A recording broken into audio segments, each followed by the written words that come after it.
នៅក្នុងរាត្រីនេះខ្ញុំនឹងមានរឿងព្រេងមួយដែលមានចំណងជើងថាភ្នំខ្មោចភ្នំដែលគ្មាននរណាហ៊ានឡើងមានភូមិមួយនៅជាយព្រៃភ្នំដែលអ្នកស្រុកនៅទីនោះតែងតែប្រាប់គ្នាថាមិនគួរឡើងនៅលើភ្នំមួយនៅខាងក្រោយភូមិឡើយភូមិនោះមិនមែនជាភ្នំខ្ពស់បំផុតទេមិនមែនរឿងព្រេងអំពីសត្វសាហាវឬចោរព្រៃនោះទេប៉ុន្តែអ្វីដែលគួរឲ្យខ្លាចបំផុតគឺរឿងដែលកើតឡើងចំពោះអ្នកដែលធ្លាប់ឡើងនៅទីនោះអ្នកខ្លះបាត់ខ្លួនជាច្រើនថ្ងៃអ្នកខ្លះត្រឡប់មកវិញប៉ុន្តែមិននិយាយអ្វីទាំងអស់ហើយអ្នកខ្លះទៀតមិនដែលត្រឡប់មកវិញឡើយអ្នកភូមិហៅវាថាភ្នំខ្មោចហើយរឿងនេះបានកើតឡើងទៅលើបុរសម្នាក់ឈ្មោះតារាកាលសម័យនោះតារាមានអាយុប្រហែល20ឆ្នាំតែប៉ុណ្ណោះគាត់ធ្វើការជាអ្នកថតរូបបែបអាជីពលក្ខណៈឯករាជ្យហើយចូលចិត្តធ្វើដំណើរទៅកន្លែងចាស់ៗឬតំបន់ដែលមនុស្សមិនសូវស្គាល់តារាមានមិត្តជិតស្និទ្ធម្នាក់ឈ្មោះវណ្ណៈហើយវណ្ណៈទៀតសោតក៏ចូលចិត្តដើរព្រៃនិងថតរូបវីដេអូដូចគ្នាប៉ុន្តែគាត់មានមូលហេតុមួយចំនួនទៀតដែលធ្វើឲ្យគាត់ចង់ទៅភ្នំខ្មោចបងប្រុសរបស់វណ្ណៈឈ្មោះតារាបានបាត់ខ្លួននៅលើភ្នំនោះកាលពីជាង12ឆ្នាំមុនពេលនោះតារាមានអាយុត្រឹមតែ20ឆ្នាំប៉ុណ្ណោះគាត់ឡើងភ្នំជាមួយមិត្តភ័ក្តិ 2-3 នាក់ដើម្បីទៅរកឈើនិងថតរូបធម្មជាតិ3ថ្ងៃក្រោយមិត្តរបស់គាត់2នាក់បានត្រឡប់មកវិញហើយក៏ម្នាក់ទៀតបានរងរបួសធ្ងន់ម្នាក់ទៀតមិននិយាយអ្វីសូម្បីតែមួយម៉ាត់ចំណែកតារានិងមិត្តម្នាក់ទៀតមិនដែលត្រឡប់មកវិញឡើយក្រុមអ្នកភូមិបានឡើងទៅរកជាច្រើនថ្ងៃប៉ុន្តែរកឃើញតែកាបូបមួយនិងកាមេរ៉ាចាស់មួយដែលខូចគ្មានសាកសពគ្មានស្នាមឈាមគ្មានសញ្ញាថាពួកគេទៅណាតាំងពីថ្ងៃនោះមកគ្រួសារវណ្ណៈមិនចង់ឮនរណានិយាយអំពីភ្នំនោះទៀតឡើយប៉ុន្តែវណ្ណៈមិនដែលឈប់ជឿថាបងប្រុសរបស់គាត់អាចរស់ថ្ងៃមួយវណ្ណៈបានទូរស័ព្ទមកតារាគាត់ប្រាប់ថាអ្នកស្រុកម្នាក់បានផ្ញើរូបថតចាស់មួយមកឲ្យគាត់ក្នុងរូបនោះមានផ្ទះឈើមួយស្ថិតនៅកណ្ដាលព្រៃនៅមុខផ្ទះមានបុរសម្នាក់ឈររូបថតមិនសូវច្បាស់ទេប៉ុន្តែវណ្ណៈស្គាល់អាវរបស់បុរសនោះពាក់វាជាអាវរបស់តារាមើលរូបថតនោះយូរគាត់ប្រាប់វណ្ណៈថាប្រហែលជារូបចាស់ឬមនុស្សណាម្នាក់ចង់លេងសើចប៉ុន្តែវណ្ណៈប្រាប់ថារូបនេះទើបតែថតកាលពី2សប្តាហ៍មុនប៉ុណ្ណោះនៅចុងក្រោយតារាក៏យល់ព្រមទៅជាមួយពួកគេបានរៀបចំកាមេរ៉ាពិលខ្សែពួរកាំបិតសម្លៀកបំពាក់និងអាហារសម្រាប់មនុស្ស2ថ្ងៃពួកគេគិតថានឹងឡើងមើលត្រឹមពាក់កណ្ដាលភ្នំបើផ្លូវគ្រោះថ្នាក់ពួកគេនឹងត្រឡប់មកវិញប៉ុន្តែពួកគេមិនដឹងថាពេលមនុស្សម្នាក់ចាប់ផ្ដើមដើរឡើងភ្នំខ្មោចហើយមិនមែនគ្រប់ពេលទេដែលផ្លូវត្រឡប់ក្រោយតែស្ថិតនៅកន្លែងដដែលនៅពេលដែលហេតុការណ៍នេះកើតឡើងគឺជាវគ្គដែលមានការប្រមានពីតាសុកតារានិងវណ្ណៈបានធ្វើដំណើរជាច្រើនម៉ោងទើបទៅដល់ភូមិនៅឯជើងភ្នំហើយភូមិនោះមានប្រហែលជា30ខ្នងផ្ទះតែប៉ុណ្ណោះភាគច្រើនជាផ្ទះសង់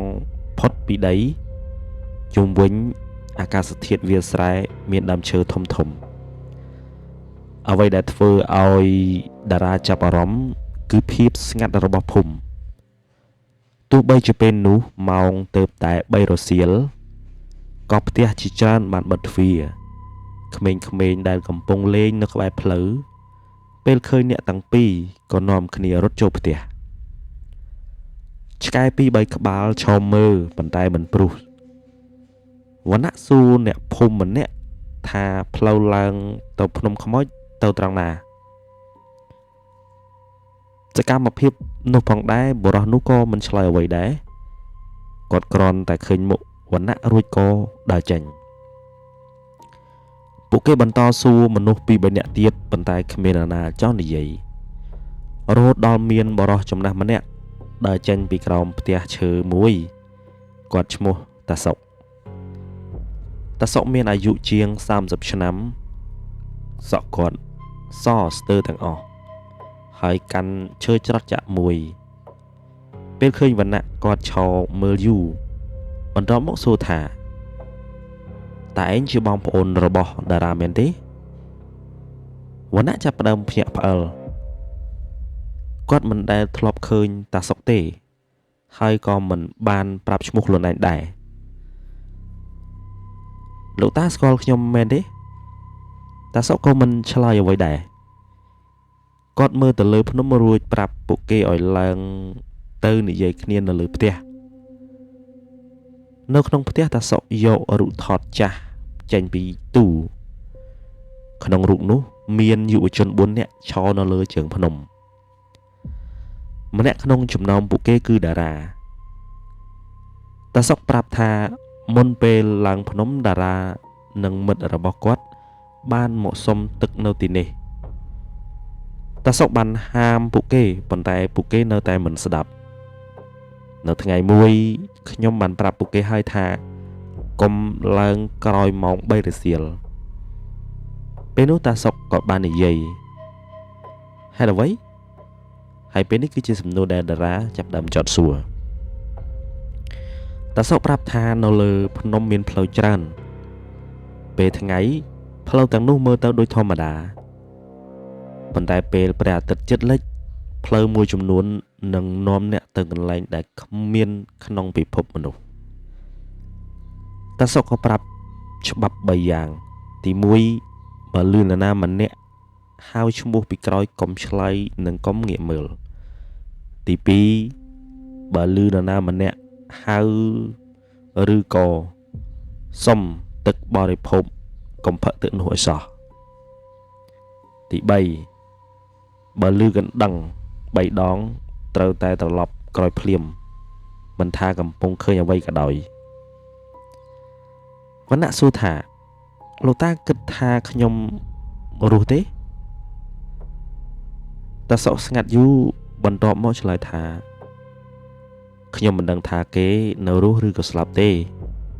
ហើយកន្លែងត្រង់នេះគឺជាតារាសួរថាតើបងរបស់គាត់នឹងនៅស្លាប់ឬក៏នៅរស់តែខ្ញុំដឹងថាមនុស្សដែលនៅលើភ្នំនោះវាមិនងាយប្រគល់ត្រឡប់មកវិញទេតាសុកសុំឲ្យពួកគេសម្រាកមួយយប់ព្រឹកឡើងសឹមសម្រាប់ចិត្តយប់នោះតារានិងវណ្ណៈគេងនៅលើផ្ទះតាសុកចិត្តបកណាត្រៀតតារាភ្ញាក់ឡើងព្រោះឮសំឡេងមនុស្សហៅតារាសំឡេងនោះគឺឮចេញពីក្រៅផ្ទះហើយតារាគិតថាសំឡេងវណ្ណៈគាត់ហៅប៉ុន្តែអ្វីដែលគួរឲ្យចាប់អារម្មណ៍នោះគឺវណ្ណៈកំពុងតែគេងនៅក្បែរគាត់នៅឡើយសំឡេងនោះលាន់មកម្ដងទៀតហើយក៏ឮរបៀប slow បែបថាតារាមកមើលខ្ញុំផងលើកនេះសំឡេងស្រដៀងនឹងម្ដាយរបស់តារាដែលបានស្លាប់កាលពី 2-3 ឆ្នាំមុនតារាក៏ងើបភ្លាមបេះដូងចាប់ផ្ដើមលោតសំឡេងនោះគឺនៅខិតជិតបង្អួចកូនម៉ែនៅក្រៅមែនតារាគាត់តែឮបែបហ្នឹងក៏លើកដៃបើបង្អួចភ្លាមនោះតាសុកចាប់ដៃគាត់ហើយតាសុកមិនដឹងតែភ្ញាក់ពីពេលណាទេហើយគាត់និយាយខ្សឹបថាកំបើឥ អ្វីដែលនៅក្រៅមិនមែនជាម្ដាយឯងទេអ្នកទាំង3អង្គុយស្ងៀមរហូតដល់បាត់សំឡេងនោះលុះព្រឹកឡើងនៅលើកាំចណ្ដើរ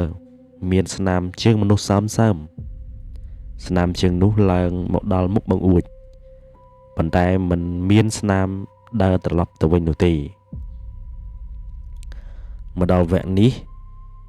គឺជាវគ្គផ្លូវដែលផ្លាស់ទីទោះបានជួបរឿងចម្លែកនៅយប់នោះក៏ដោយវណ្ណៈក៏នៅតែចង់ឡើងភ្នំនោះដែរគាត់ប្រាប់ថាគាត់បានរងចាំដំណឹងបងប្រុសអស់12ឆ្នាំហើយបើមានឱកាសតិចតួចក្នុងការរកឃើញការពិតគាត់នឹងមិនអាចត្រឡប់ទៅផ្ទះទាំងមិនបានសាក់លបងទេតាសុកដឹងថាមិនអាចហាមបានក៏ប្រគល់ខ្សែអំបោះពណ៌ក្រហមមួយដុំឲ្យពួកគេគាត់ប្រាប់ឲ្យវាចងទៅលើដើមឈើតាមផ្លូវដើម្បីសម្គាល់ផ្លូវត្រឡប់មកវិញមុនពេលចេញដំណើរតាសុកប្រាប់ម្ដងហើយម្ដងទៀតមិនថាអ្នកឃើញនរណានៅលើភ្នំកុំជឿថាគេជាមនុស្សដែលធ្លាប់ស្គាល់ភ្លាមភ្នំនោះចេះយករូបរាងនិងសម្លេងមនុស្សដែលយើងនឹកបំផុត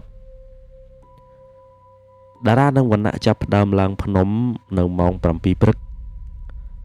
ដំបូងផ្លូវមិនពិបាកទេមានផ្លូវតូចមួយកាត់តាមព្រៃឫស្សីនិងដើមឈើធំតាមផ្លូវតារាចងអំបោះក្រហមនៅលើមែកឈើរៀងរាល់ 2-300 ម៉ែត្រម្ដងប្រហែល2ម៉ោងក្រោយមកពួកគេបានទៅដល់ស្ទឹងតូចមួយនៅលើថ្មក្បែរស្ទឹងមានរូបសញ្ញាចម្លែកគូដោយធ្យូងខ្មៅវណ្ណៈនិយាយថាវាស្តៀងនឹងសញ្ញាដែលគាត់ធ្លាប់ឃើញនៅលើកាមេរ៉ារបស់តារាពួកគេបានថតរូបទុករួចបន្តដំណើរកាន់តែឡើងខ្ពស់ព្រៃកាន់តែស្ងាត់សូម្បីតែសត្វល្អិតក៏មិនសូវឮនៅពេលនោះវណ្ណៈស្រាប់តែឈប់ដើរឯងឮទេតារាក៏ចាប់ដើមស្ដាប់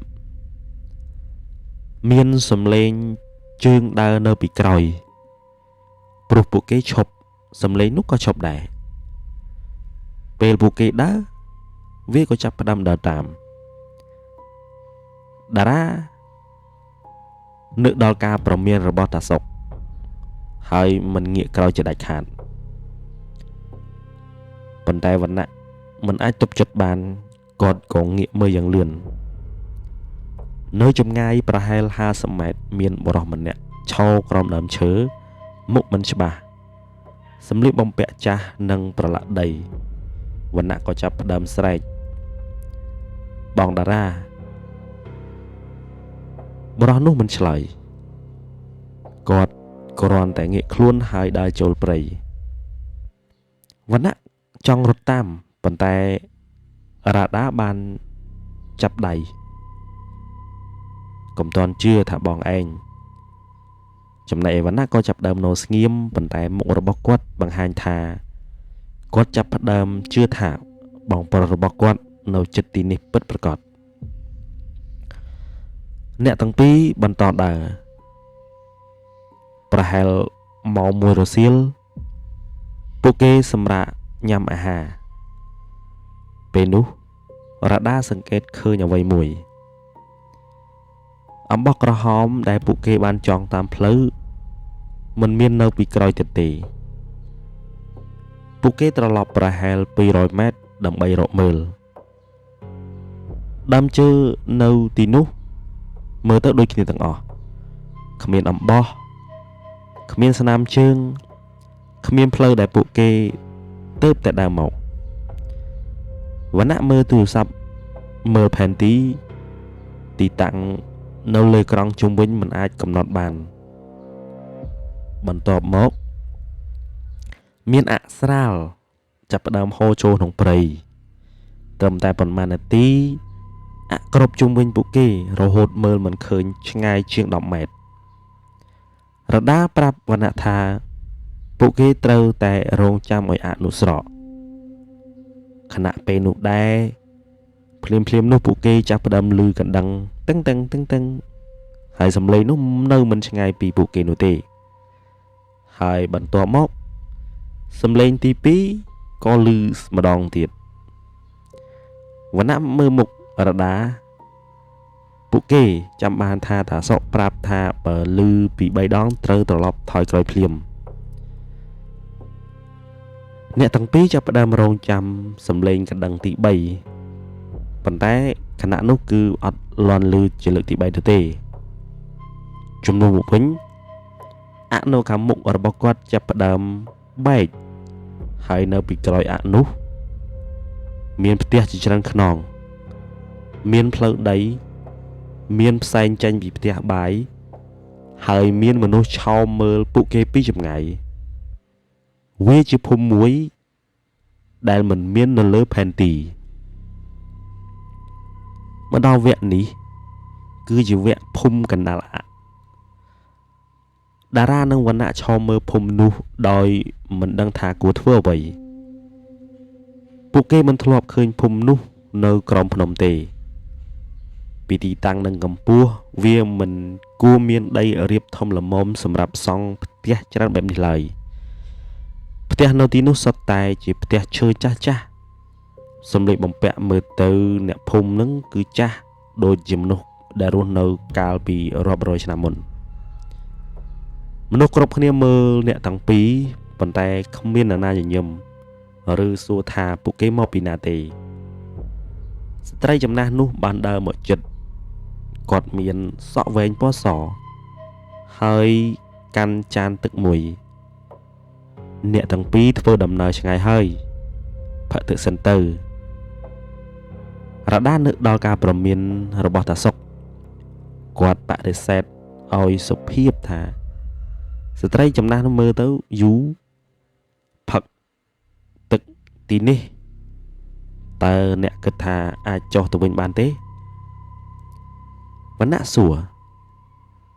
តើមានបរិះប្រមាណអ្នកតារានៅទីនេះទេស្ត្រីចំណាស់បានញញឹមតារាណាគាត់រងចាំឯងយូរហើយវណ្ណៈក៏ចាប់ផ្ដើមភ្ញាក់ផ្អើលគាត់ប្រញាប់សួរតារានៅផ្ទះណាចំណែកស្ត្រីចំណាស់ម្នាក់នោះចង្អុលទៅផ្ទះឈើនៅឯចុងភូមិផ្ទះនោះគឺជាផ្ទះដូចគ្នានឹងផ្ទះក្នុងរូបថតដែលវណ្ណៈបានទទួលរ៉ាដាមិនចង់ឲ្យវណ្ណៈទៅទេគាត់មានអារម្មណ៍ថាអ្នកភូមិទាំងអស់កំពុងរងចាំអ្វីមួយប៉ុន្តែតារាមិនស្ដាប់គាត់ក៏ដើរចូលទៅផ្ទះនោះភ្លាមរ៉ាដាត្រូវតែដើរតាមវណ្ណៈភ្លាមផងដែរនៅពេលនោះពេលឡើងដល់ផ្ទះទ្វារបើកចំហនៅខាងក្នុងមានតុឈើចាស់មួយកៅអី2 3និងរូបថតជាច្រើននៅលើជញ្ជាំងបែបរូបថតចាស់នៅក្នុងរូបថតនោះមានមនុស្សដែលបានបាត់ខ្លួនតាមសម័យកាលផ្សេងរូបខ្លះចាស់ពណ៌សខ្មៅរូបខ្លះទើបតែថតថ្មីនៅកណ្ដាលជញ្ជាំងមានរូបតារានៅតែមានមុខដូចកាលពី10ឆ្នាំមុនភូមិចាស់ឡើងសំបីតែបន្តិចភ្លាមនោះមានសំឡេងឡើងពីជាន់លើបរិះម្នាក់ដើរចុះមកម្នាក់ចាប់ដើមឈររឹងហើយបរិះនោះគឺជាតារាហើយមុខដូចនៅក្នុងរូបថតចំណែកឯអាវវិញដូចថ្ងៃដែលបានបាត់ខ្លួនហើយភ្លាមនោះវណ្ណៈគាត់បានរត់ទៅអោបបងប្រុសរបស់គាត់គឺតារាផងដែរចំណែកឯតារាមិនបានអោបតបភ្លាមទេគាត់មើលទៅរ៉ាដា រួចមើលទៅក្រៅផ្ទះបន្ទាប់មកគាត់និយាយថាឯងមិនគួរឡើងមកទីនេះទេវណ្ណៈសួរថាហេតុអ្វីគាត់មិនត្រឡប់ទៅផ្ទះតារាឆ្លើយថាគាត់មិនអាចចេញពីទីនេះបានទេផ្លូវចុះភ្នំមិនបើកឲ្យមនុស្សគ្រប់គ្នាទេភ្នំនេះឲ្យតែមនុស្សម្នាក់ចេញប៉ុន្តែវាត្រូវការមនុស្សម្នាក់ទៀតមកជំនួសរ៉ាដាសួរមានន័យថាម៉េចបងតារាមើលទៅវណ្ណៈមានន័យថាបើខ្ញុំចុះទៅម្នាក់ក្នុងចំណោមអ្នកទាំងពីរត្រូវតែនៅទីនេះវណ្ណៈចាប់ដើមកវីក្បាលហើយគាត់និយាយថាពួកគេនឹងចេញទាំងអស់គ្នាតារាសើចបែបស្រាលមនុស្សគ្រប់គ្នាដែលឡើងមកសុទ្ធតែនិយាយបែបនេះភ្លាមនោះនៅខាងក្រៅផ្ទះមានសំឡេងកណ្ដឹងលាន់ឡើងដែលជាសំឡេងកណ្ដឹងទី3មនុស្សទាំងអស់នៅក្នុងភូមិចាប់ផ្ដើមបិទទ្វារផ្ទះគ្រប់គ្នាតារាប្រែទឹកមុខភ្លាមគាត់ចាប់ផ្ដើមចាប់ដៃវណ្ណៈហើយនិយាយថាយឺតហើយវាដឹងថាអ្នកមកដល់ទីនេះហើយមកដល់វគ្គនេះគឺជាអ្វីដែលនៅក្នុងវត្តចាស់តារានាំអ្នកទាំងពីរចេញពីទ្វារខាងក្រោយផ្ទះហើយពេលនោះមេឃដែលធ្លាប់ភ្លឺនៅរសៀលស្រាប់តែងងឹតដូចយប់គ្រប់ផ្ទះនៅក្នុងភូមិបិទទ្វារមានតែសំឡេងមនុស្សខ្សឹបចេញពីខាងក្នុងពួកគេនិយាយឈ្មោះរ៉ាដានិងវណ្ណៈម្ដងហើយម្ដងទៀតតារាប្រាប់កុំឲ្យឆ្លើយគាត់នាំពួកគេរត់ទៅវត្តចាស់មួយដែលនៅខាងក្រោយភូមិវត្តនោះមានសាលាឈើតូចមួយនិងព្រះវិហារដែលដំបូលបាក់ពាក់កណ្ដាលនៅខាងក្នុងព្រះវិហារមានរូបចម្លាក់ព្រះអង្គដែលមុខត្រូវបានគេវាយបំបែកតារាបិទទ្វារហើយដាក់ឈើទប់វណ្ណៈសួរថាតើធ្វើអ្វីបានជាគេតាមពួកយើងតារាឆ្លើយថាគ្មាននរណាដឹងឈ្មោះពិតរបស់វាទេអ្នកភូមិចាស់ហៅថាម្ចាស់ភ្នំវាមិនមានរូបរាងពិតប្រាកដពេលខ្លះវាមកដូចរាងមនុស្សចាស់ពេលខ្លះវាដូចរាងអ្នកសត្វញាតិដែលស្លាប់ហើយពេលខ្លះវាយកមុខរបស់មនុស្សដែលនៅរស់តារាប្រាប់ថាភូមិកណ្ដាលអាក់គឺជាកន្លែងដែលរក្សាមនុស្សដែលភ្នំយកមកមនុស្សដែលបរិភោគអាហារឬផឹកទឹកនៅទីនេះក៏ផ្លេចពិភពលោកខាងក្រៅបន្តិចម្ដងដំបូងផ្លេចផ្លូវបន្ទាប់មកផ្លេចគ្រួសារចុងក្រោយផ្លេចទាំងឈ្មោះខ្លួនឯងវណ្ណៈសួរថាហេតុអ្វីតារានៅតែចាំគាត់បានតារាបើកអាវបង្ហាញខ្សែអំបោះក្រហមដែលចងនៅកដៃវាជាខ្សែដូចគ្នាទៅនឹងអ្វីដែលតាសុកបានឲ្យពួកគេខ្ញុំរក្សាវាទុកវាជួយឲ្យខ្ញុំមិនភ្លេចខ្ញុំជានរណារ៉ាដាសួរថាតើមានផ្លូវចេញទេ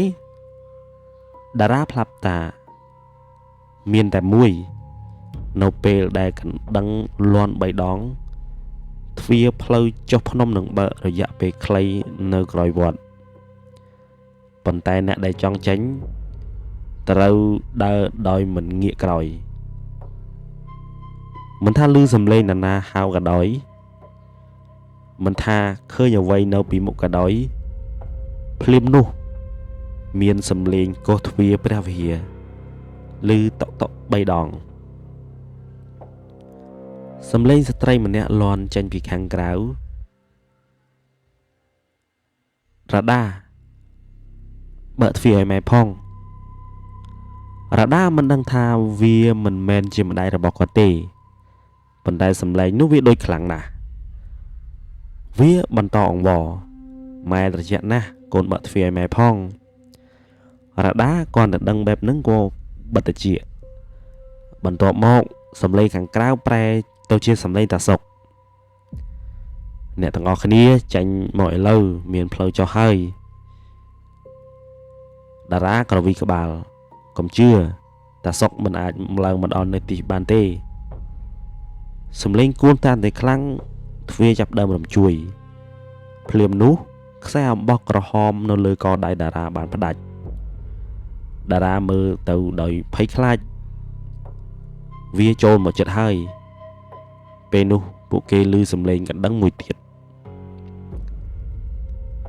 តារាបើកទ្វារខាងក្រោយព្រះវិហារក្រោយមកមានផ្លូវតូចចុះតាមជម្រាលភ្នំផ្លូវនោះមិនមានដូចពីមុនទេហើយតារាចាប់ដើមស្រែកយើងរត់បន្ទាប់ពីការរត់រួចវគ្គនេះគឺជាមានមនុស្សពីរនាក់ដែលមុខដូចគ្នាអ្នកទាំង3រត់តាមផ្លូវតូចនៅពីក្រោយមានសំឡេងទ្វារព្រះវិហារបាក់មួយកន្លែងបន្ទាប់មកមានសំឡេងជើងមនុស្សជាច្រើនរត់តាមមកតារាប្រាប់ឲ្យរ៉ាដានិងវណ្ណៈកុំងាកក្រោយពួកគេរត់ដោយមិនឈប់អាក់ក្រាស់នៅជុំវិញផ្លូវមែកឈើខ្លះដូចជាដៃមនុស្សលូកមកចាប់សម្លៀកបំពាក់សំឡេងខ្លះជាសំឡេងមនុស្សដែលហៅឈ្មោះពួកគេសំឡេងខ្លះទៀតដូចជាម្ដាយហើយសំឡេងខ្លះទៀតដូចជាឪពុកមិត្តភក្តិហើយពេលខ្លះគឺដូចជាសំឡេងខ្លួនឯងបេះដាក់នៅពេលរត់ដល់ផ្លូវបំបែកតារាប្រាប់ឲ្យទៅឆ្វេងរ៉ាដានិងវណ្ណៈរត់តាមប៉ុន្តែពេលឆ្លងកាត់ដើមឈើធំមួយ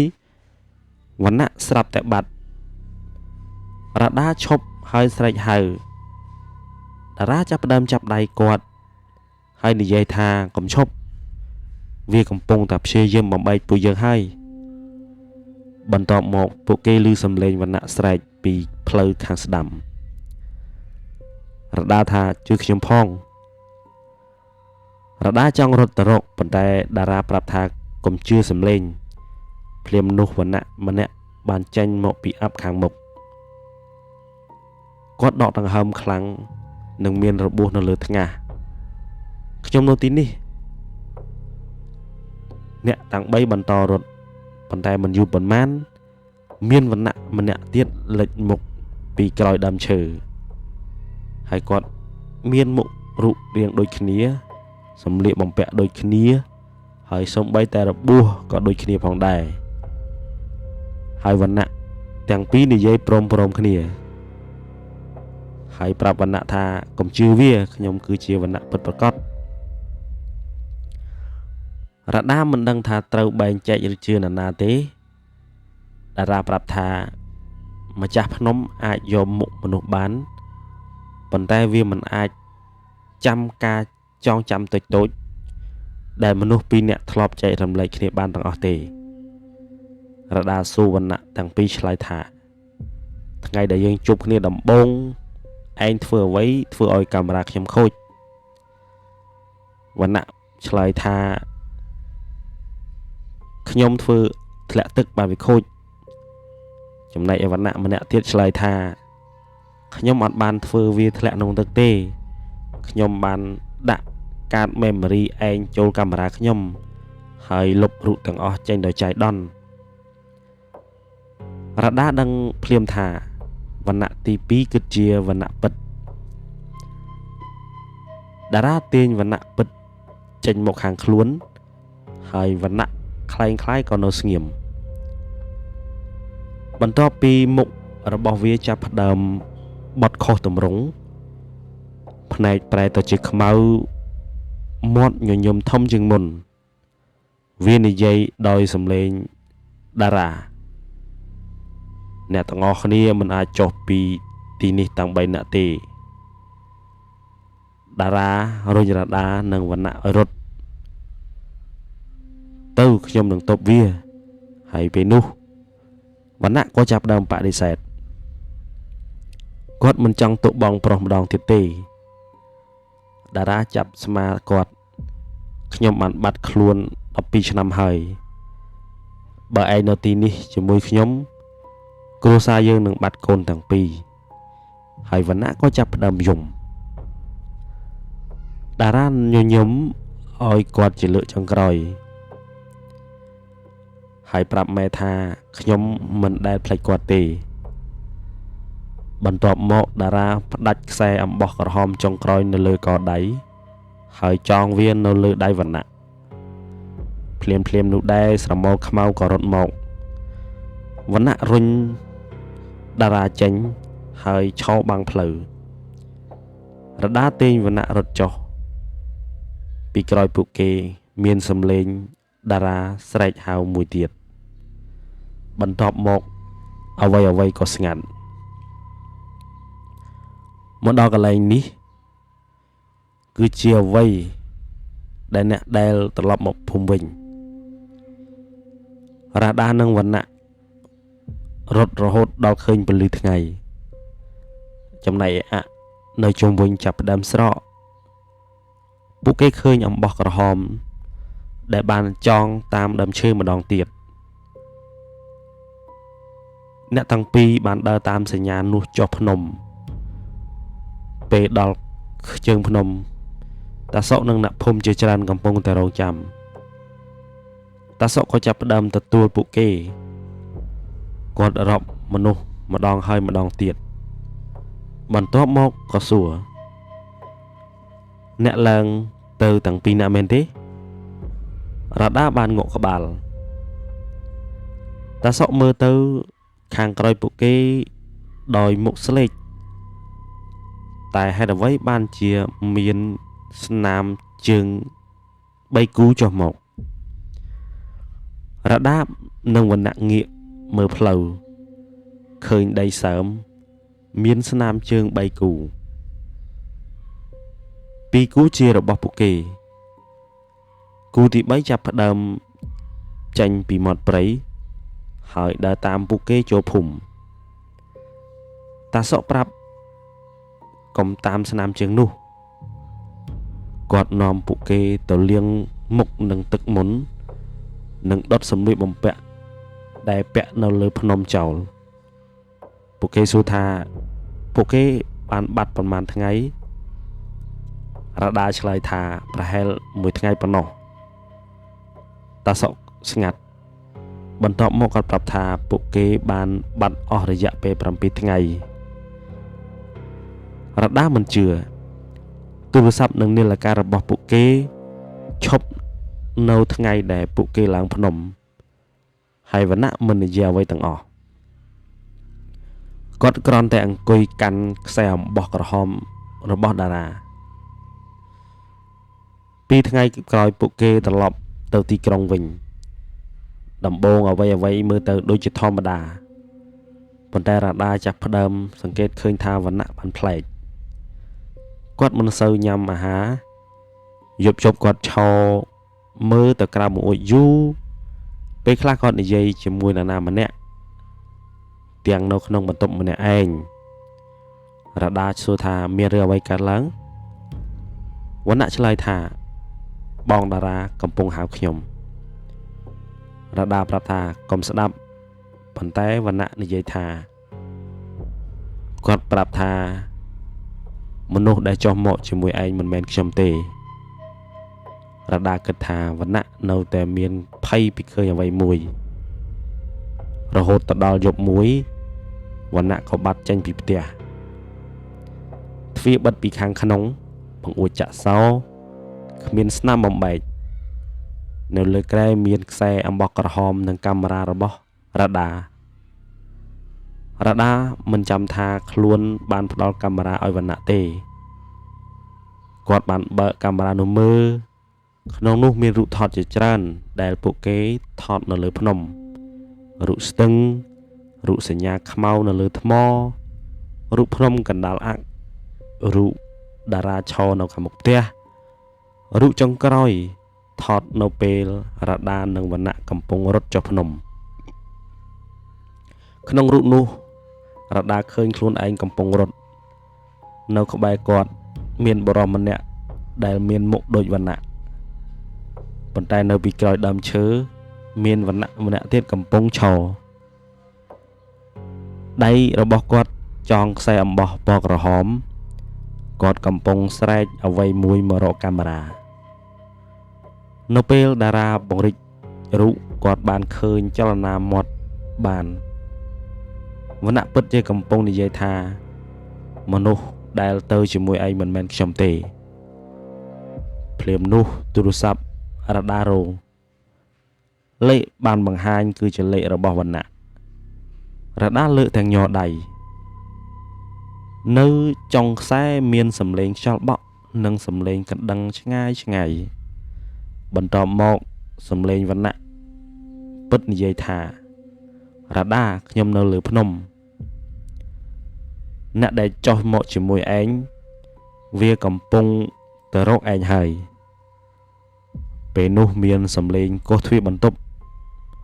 ឮសូរតែ3ដងរ៉ាដាមិនហ៊ានបើកពីខាងក្រៅមានសំឡេងវណ្ណៈនិយាយថារ៉ាដាបើកទ្វារខ្ញុំផងខ្ញុំត្រឡប់មកវិញហើយរ៉ាដាមើលទូរស័ព្ទនៅក្នុងដៃសំឡេងវណ្ណៈពីលើភ្នំនៅតែស្រែកប្រាប់ថាកុំបើកទ្វារសំឡេងខុសទ្វារខាងក្រៅឈប់មួយផ្លែតបន្ទាប់មកមានសំឡេងនោះប្រែទៅជាម្ដាយរបស់រ៉ាដាហើយនិយាយថាកូនបើកទ្វារម៉ែផងសំឡេងនោះរ៉ាដាបានយល់ថាអ្វីដែលតាមពួកគេចុះពីភ្នំមិនមែនគ្រាន់តែចង់ចាក់ចេញពីទីនោះទេវាចង់រកមនុស្សថ្មីដើម្បីត្រឡប់ទៅជំនួសវិញរ៉ាដាអង្គុយស្ងៀមរហូតដល់ព្រឹកពេលពន្លឺថ្ងៃចូលដល់បន្ទប់សំឡេងខាងក្រៅក៏បាត់រ៉ាដាបើកទ្វារមើលគ្មាននរណាមានតែស្នាមជើងសើមមួយគូស្នាមនៅនោះចាប់ផ្ដើមមកពីទ្វារហើយដើរចូលទៅក្នុងបន្ទប់របស់គាត់មិនមានស្នាមដើរចេញវិញទេចាប់ពីថ្ងៃនោះមករ៉ាដាមិនដែលឡើងភ្នំទៀតឡើយគាត់ក៏មិនដែលប្រាប់នរណាថាវណ្ណៈបាត់ទៅណាប៉ុន្តែរៀងរាល់ឆ្នាំនៅថ្ងៃដែលពួកគេឡើងភ្នំទូរស័ព្ទរបស់តារាតែងតែទទួលការហៅមួយខ្សែពីលេខរបស់វណ្ណៈពេលលើកគ្មាននរណានិយាយទេមានតែសំឡេងខ្យល់សំឡេងកណ្ដឹង